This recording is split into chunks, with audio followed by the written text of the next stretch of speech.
da acusação contida no caráter de Deus e a última geração, de que ensinamos que devemos alcançar a perfeição absoluta. Perfeição absoluta, um objetivo muito bom, não é? Então, de acordo com eles, nós ensinamos que devemos alcançar a perfeição absoluta para sermos salvos e erguer a nós mesmos por nossa própria iniciativa, porque não mais precisamos de Cristo. Aqui está o que este livro diz. A teologia da última geração defende o perfeccionismo, que afirma que os humanos podem tornar-se absolutamente sem pecado. Isso tende a colocar a ênfase nas obras humanas e sugere que alguém pode chegar a um ponto antes da glorificação, quando estiver perfeitamente santificado e assim não mais precisar da justiça imputada de Cristo. Se eles devem viver à vista de um Deus santo sem intercessor, isso significa que eles devem ter vencido completamente o pecado em todos os aspectos, antes da glorificação e de uma forma que eles não mais precisam da obra de Cristo em favor deles. A propósito, eu achei esta declaração a mais ofensiva em todo o livro. Pensar que alguns de nós ensinamos que chegaremos ao ponto de não mais precisarmos de Cristo. George Knight fez esta mesma alegação anos atrás. Aqui está o que ele disse no Em Busca de Identidade, página 151. Falando sobre Mellon Dressen, na atualidade, de acordo com a sua teologia, os seres humanos devem chegar ao ponto onde eles não mais precisam de Cristo, onde eles podem ficar sem um mediador com base em suas próprias realizações. Nós não ensinamos isso. O Knight repete a sua acusação palavra por palavra no livro que temos aqui. Os novos livros repetem infinitamente. Mas nenhum de nós ensinamos que devemos alcançar a perfeição absoluta. Nunca! Nós concordamos que sem Cristo estamos perdidos desesperadamente.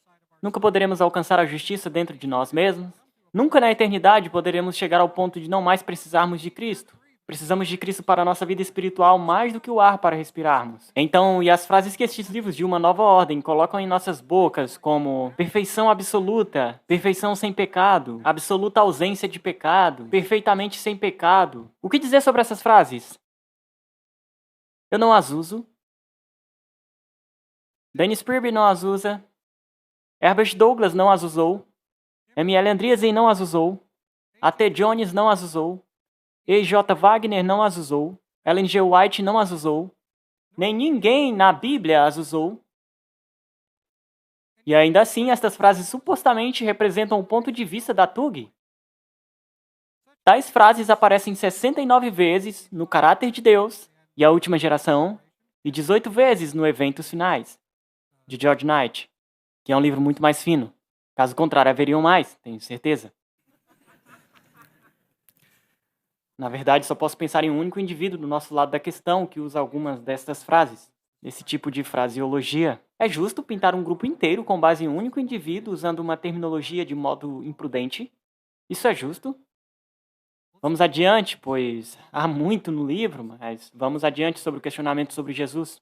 É Jesus, como o livro declara, Jesus é como nós, assim como nós. De acordo com os autores dos materiais destes dois livros,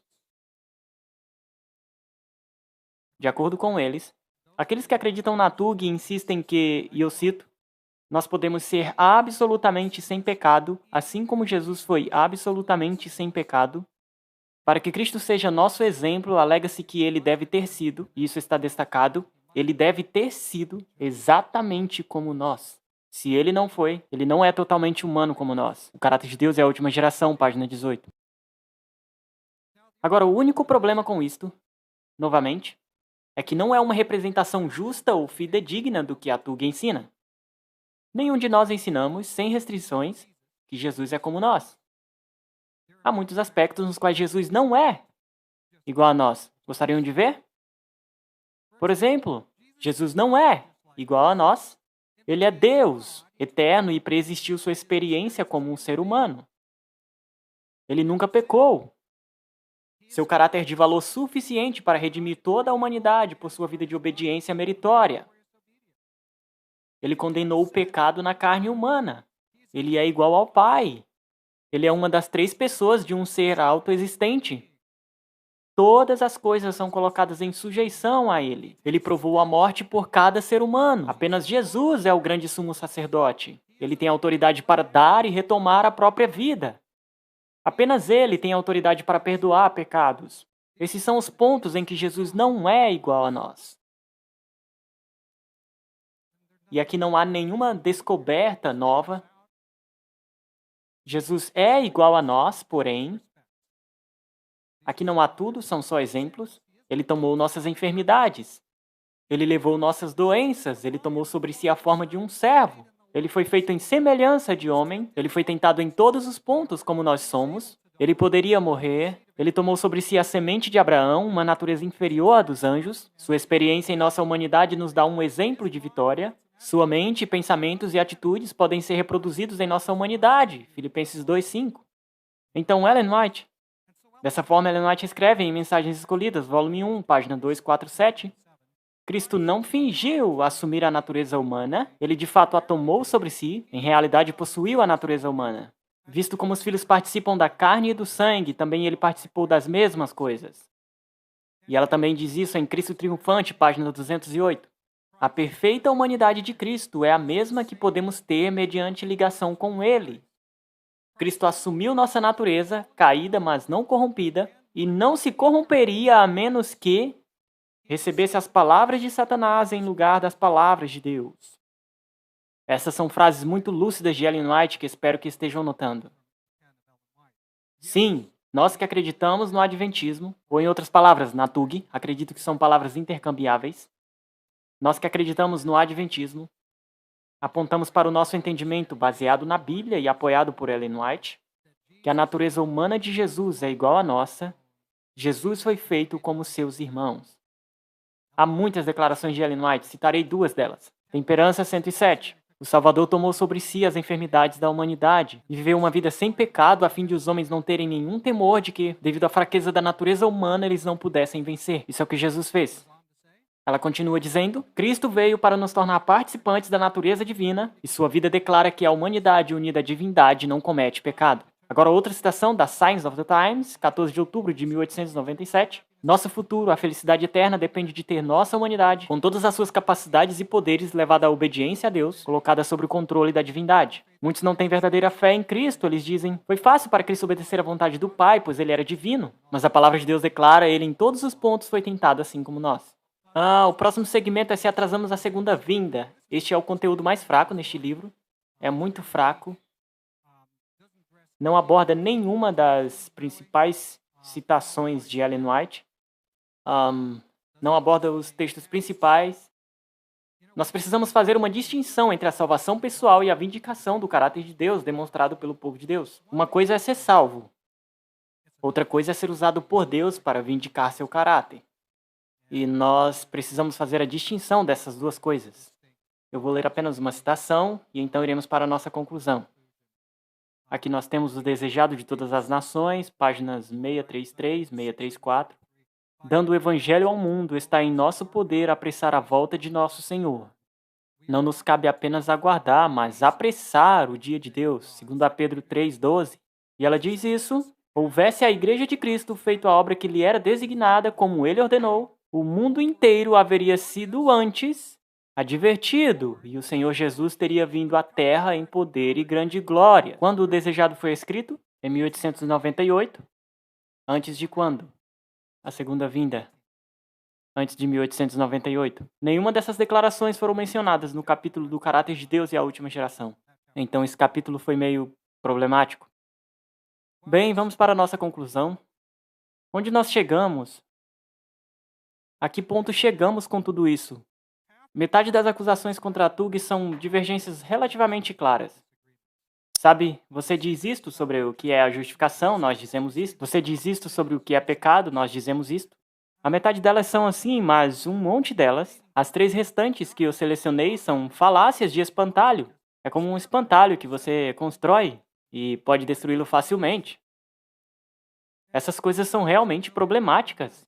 E o que dizer sobre os livros dos quais falamos hoje? O que dizer sobre estes livros que nossos ministros estão lendo e refletindo a respeito? O que fazemos com livros assim? Vocês sabem, há alguns anos estávamos aqui falando sobre questões sobre doutrina. O Questões sobre Doutrina tem, de fato, alguns problemas gigantes. E eu digo a vocês que o QSD tem alguns conteúdos que se salvam. O QSD tem alguns bons conteúdos históricos. O capítulo no QSD sobre o Arcanjo Miguel é muito bom. Há coisas muito boas e muito ruins misturadas. O QSD tem alguns conteúdos que se salvam. Já este livro, O Caráter de Deus, não oferece nenhuma ajuda específica, onde temos claras divergências de ensinamentos, e é mais do que inútil por causa de suas deturpações deliberadas. Este livro. E também, sim, este outro livro segue o mesmo caminho. Bem, para quem deseja entender a teologia da última geração, os livros de 2018 são um consumo desnecessário de árvores. Eu gosto de árvore. Eu vivi por 5 anos no norte de Idaho e eu amava as árvores. E eu fico triste porque alguma árvore se tornou um desses livros. Mas eu não acho e não espero que as pessoas que os produziram estavam mal intencionadas. Penso que tinham boas intenções, mas não representaram de forma justa. Por isso, vamos cuidar deles. Para nossas casas publicadoras, penso que devo dizer isto. Poderia ser apenas eu, mas pouquíssimos membros da minha igreja estão implorando para comprar livros cheios de tende a, parecia que e poderia ser. E repetindo as ideias de George Knight sobre 1888. Poderia ser apenas eu. Para os que desejam entender a teologia da última geração, o que fazer se você deseja entender isso? Comecem mergulhando na Bíblia. Leiam a Bíblia. Leiam os escritos de Ellen White. Você pode ler também outros materiais. Emma Andreessen escreveu um livro em 1937 chamado Ritual do Santuário. E você encontrará algumas coisas que vão ajudar muito sobre a teologia da última geração. Vá à fonte original e leia Emma Andreessen. E o meu livro, que você também pode achar útil. Eu não sei, mas deve haver alguns disponíveis ainda. Sim. O Dennis Purby possui todas as cópias restantes. Todas as 1000 cópias acabaram, mas acho que ele pode ter algumas. Então, nosso tempo acabou, vou concluir. Vamos criticar as fontes originais ao invés de criar fontes novas e criticá-las. Isso me parece justo. A narrativa Knight Whedon tornou-se a história da instituição. A NKW encontra-se em exato contraste às autênticas posições adventistas, um abismo de vídeos acadêmicos dos leigos que leem a Bíblia e os escritos de Ellen White, há concepções diferentes sobre o adventismo. Esses livros levaram as coisas longe demais. Espero que tenhamos chegado ao ponto em que alguns de nossos jovens acadêmicos pensarão por si mesmos e revisarão as representações do Knight a respeito dos temas da última geração. A forma que eu vejo isso é o adventismo elementar versus a narrativa Knight Whedon. Então, sejamos fiéis à mensagem que Deus nos entregou. Vamos terminar a obra e ver Jesus. Podemos fazer isso? Amém.